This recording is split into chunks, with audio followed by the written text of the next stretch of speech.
तो सबसे पहले आज हम आपको बताते हैं कि कृष्ण की राधा की जन्म से जुड़ी ऐसी कहानी जिसके बारे में सबको जानना चाहिए। सारे जगत में राधा कृष्ण के पावन और पवित्र संबंध को जाना जाता है।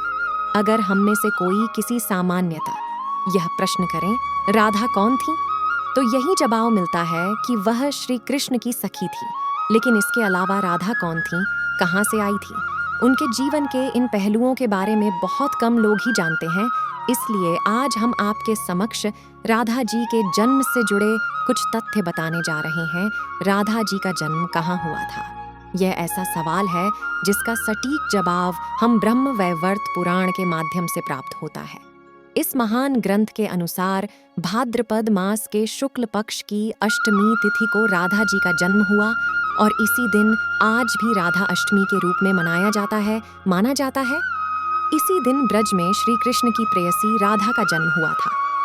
राधा के जन्म की कहानी साधारण नहीं बल्कि चमत्कारी है ब्रह्म वैवर्त पुराण की। माने तो राधा भी श्री कृष्ण की तरह अनादि और अजन्मी है।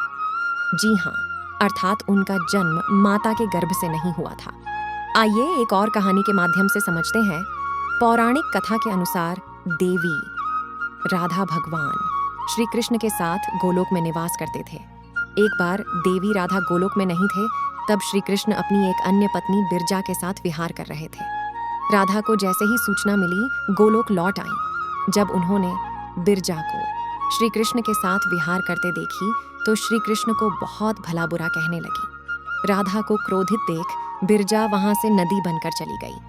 परंतु राधा का यह क्रोध श्री कृष्ण के मित्र श्री दामा को अच्छा नहीं लगा। उन्होंने राधा से ऊंची आवाज में बात की और उन्हें अपमानित किया, और इससे राधा और क्रोधित हो गई और क्रोधावस्था में श्री दामा को श्राप दे दिया कि अगले जन्म में वे एक राक्षस कुल में जन्म लेंगे। श्री दामा ने भी आवेश में आकर देवी राधा को पृथ्वी पर मनुष्य रूप में जन्म लेने का श्राप दिया। इस श्राप के कारण से श्री दामा शंखाचूर असुर बना और देवी राधा को कृति और वृषभानु जी की पुत्री के रूप में जन्म लेना पड़ा। लेकिन इनका जन्म देवी कृति के गर्भ से नहीं हुआ था। कथा के अनुसार जब श्री दामा और राधा ने एक दूसरे को श्राप दे दिया, इसके बाद श्री कृष्ण राधा के पास आए और उनसे कहा कि देवी, आप पृथ्वी पर जन्म तो लेंगे, लेकिन आप हमेशा मेरे आसपास ही रहेंगे।